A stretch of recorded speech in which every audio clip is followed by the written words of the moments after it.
Olá, estamos de volta no canal Informação Fiscal, no tema Introdução à Área Fiscal Tributária.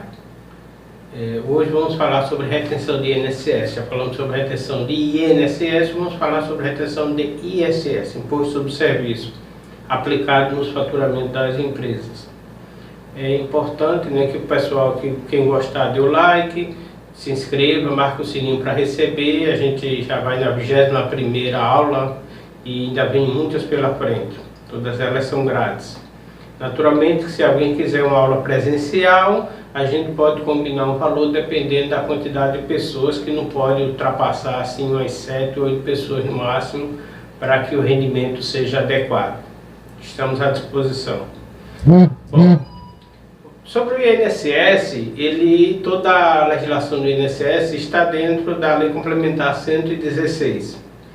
No seu artigo 60, ele fala que os municípios e o Distrito Federal, mediante lei, poderão atribuir de modo expresso a responsabilidade pelo crédito tributário à pessoa. Bom, o que ele está dizendo aí é que a Lei 116, ela dá o básico do ISS e dá os seus limites. No entanto, ela já abre o espaço para que o município, por exemplo, no seu Código Tributário, que normalmente é quase uma cópia da Lei Complementar 116, né, não precisa inventar muita coisa, aí ele pode dar alguma peculiaridade de atribuir a responsabilidade, ou seja, a responsabilidade pela retenção, de repente alguma atividade não está incluída ali, mas, por exemplo, uma empresa, ela faz um contrato com uma prestadora de serviço de manutenção de seus veículos.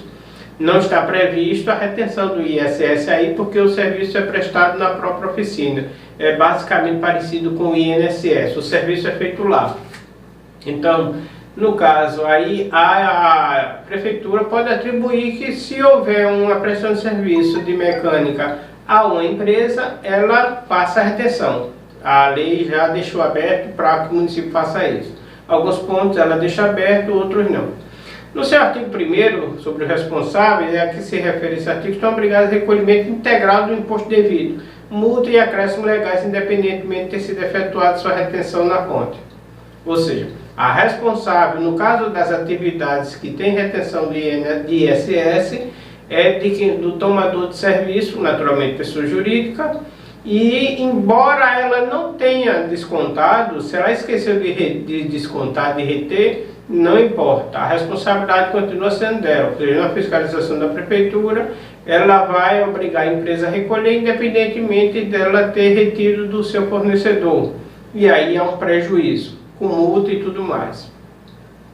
Sem prejuízo do disposto no caput e no parágrafo 1º deste artigo, são responsáveis o tomador ou intermediário de serviço proveniente do exterior, cuja prestação se tem iniciado no exterior, né? Então, quem toma um serviço no exterior, às vezes nem sabe, mas o ISS é aquela mesma questão, né? Do IPI também. Se você compra um produto importado, quando chega aqui novo, e naturalmente ele foi fabricado, né, em algum lugar, e o governo cobra IPI sobre a industrialização daquele produto.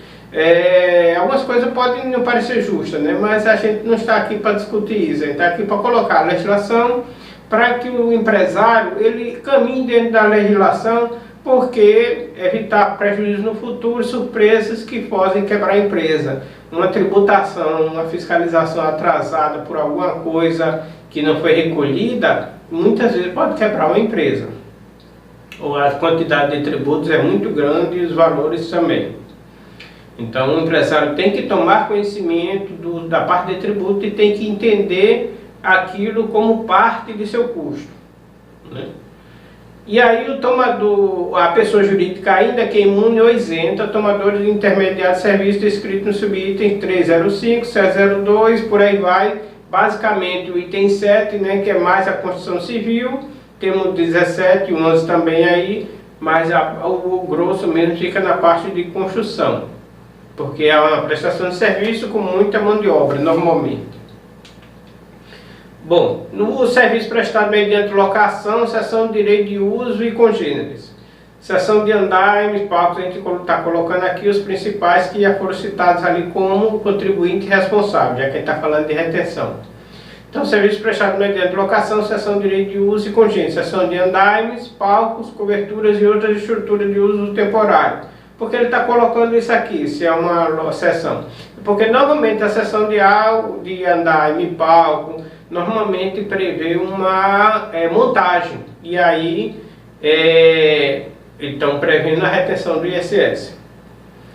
Serviços relativos à engenharia, arquitetura, geologia, urbanismo, civil, ou seja, dentro da área de construção, limpeza, saneamento e congêneres, que estão aí dentro dos itens 7.2, 4 até o 7.19, com alguns saltos aí no meio. O 11, né, que é serviço de guarda, estacionamento, armazenamento, vigilância e congêneres. Também vem a questão da vigilância também, serviço de guarda, que está no 11.02. O 17, serviço de apoio técnico, administrativo, jurídico, contábil, comercial e congêneres. Então toda essa parte é normalmente assim prestado por serviços administrativos, inclusive contábil e comercial, né, administração comercial, por exemplo. Elas estarão no 17.05 e 17.10, os pontos em que a empresa que é obrigada a fazer a retenção. Notem que do 17 ele apenas destaca o 17.05 e o 17.10, os outros não há a retenção. Naturalmente, sujeito a código município, de cada município pode acrescentar algum item do 17 que seja obrigado à retenção. Bom, a Lei Complementar 128, ela alterou a Lei Complementar 123 da micro e pequena empresa. Então, no seu artigo 21 da Lei Complementar 123, ela fala que a retenção da fonte de ISS das microempresas ou das empresas de pequeno porte, optando pelo Simples Nacional, somente será permitida se observado o disposto no artigo 3º da Lei Complementar 116. E deverá observar as seguintes normas. A alíquota aplicável à retenção na fonte deverá ser informada no documento fiscal e corresponderá ao percentual de ISS previsto nos anexos 3, 4 e 5 desta lei complementar para a faixa de receita bruta, a que se refere a microempresa. O que ele está dizendo aí é que a alíquota aplicável na retenção deverá ser informada no documento fiscal. Uma empresa de microempresa, pequeno porte, e ela acha que não vai haver retenção, não é bem assim. Então ela deve colocar na nota o ISS, né, aplicável no ISS aplicável para efeito de retenção. Na hipótese de a microempresa pequeno porte estar sujeita à tributação de ISS no Simples Nacional por valores fixos mensais, não caberá a retenção a que se refere. Ou seja, se ela ela lá no quadro lá da tributação do Simples, ela tem um cálculo lá de 2%, então ela é uma prestadora de serviço com ISS, então ela tem que botar na nota que ela já pagou 2% no ISS, na prefeitura, no recolhimento Simples Nacional, e sobrou 3% para ser retido, ou seja, para completar os 5% da alíquota. Então, nesse caso, a empresa prestadora de serviço, quando contratar a empresa do Simples, tem que verificar. Você colocou o percentual que você já recolheu lá pelos quadros, pelos anexos lá do Simples Nacional? Não, então precisa colocar aqui. No caso, 2%, então a pessoa vai e coloca 3%. Isso naturalmente de acordo com o faturamento dela. Então fica sob responsabilidade do fornecedor colocar a alíquota restante entre o que ela vai recolher baseado no seu faturamento e a diferença para os 5% para que a empresa contratante faça a retenção. Está obrigado. Parece que não, tem muita gente que pensa que não, mas está. Bom, no seu parágrafo 4º, né, da lei complementar do artigo 121, ele fala da retenção da fonte ainda, que na hipótese a microempresa ou pequeno porte não informar a alíquota, é o que eu estava falando, né, que ela é obrigada a colocar a alíquota, aplicar-se a alíquota correspondente ao percentual de ISS referente à maior alíquota prevista nos anexos. Então, se a maior alíquota prevista no anexo naturalmente deve ser os 5%, que é o máximo do ISS, então se a microempresa não coloca lá a diferença do que ela vai pagar pelo seu faturamento e os 5%, a empresa contratante é obrigada a reter 5%. Ainda tem um parágrafo 40A aqui que é bem interessante. Na hipótese que trata os incisos 2, a falsidade na prestação dessas informações sujeitará o responsável, o titular, o sócio administrador da microempresa, empresa de pequeno porte, juntamente com as demais pessoas para que elas concorrerem às penalidades previstas na legislação criminal e tributária. Ou seja, considera crime a empresa não colocar o percentual ou colocar um percentual errado. Então, de repente, ela vai recolher lá pelo Simples Nacional 12%, e ao invés de colocar 3%, que é a diferença para a alíquota máxima, ela coloca 1%. Na fiscalização da prefeitura, ela pode, né, embora felizmente isso não aconteça muito, é muito raro isso acontecer, mas um fiscal da prefeitura, de repente a arrecadação está baixa e eles soltam seus fiscais em campo, né, para verificar as irregularidades. E aí, infelizmente, está sujeito até a penalidade criminal, ou seja, está no Código Penal isso, e tributário. Locação de veículos com mão de obra, empresa do Simples Nacional, né, são peculiaridades. Note que boa parte das informações em relação à retenção do ISS são relativamente comuns. Só que há o detalhe, sempre há o detalhe de como a empresa do Simples Nacional se enquadra nisso. Ora como prestadora, ora como cliente. Né? Então, inclusive ele fala, né, a gente já falou agora há pouco, que a retenção, independentemente da empresa que está pagando ser isenta, imune em qualquer espécie, para uma empresa pública, ela tem a obrigação de reter. Não tem nada a ver o que ela é com a empresa que ela está contratando. A atribuição é sobre a empresa que ela está contratando e a responsabilidade de recolher é dela nos casos que a lei cita.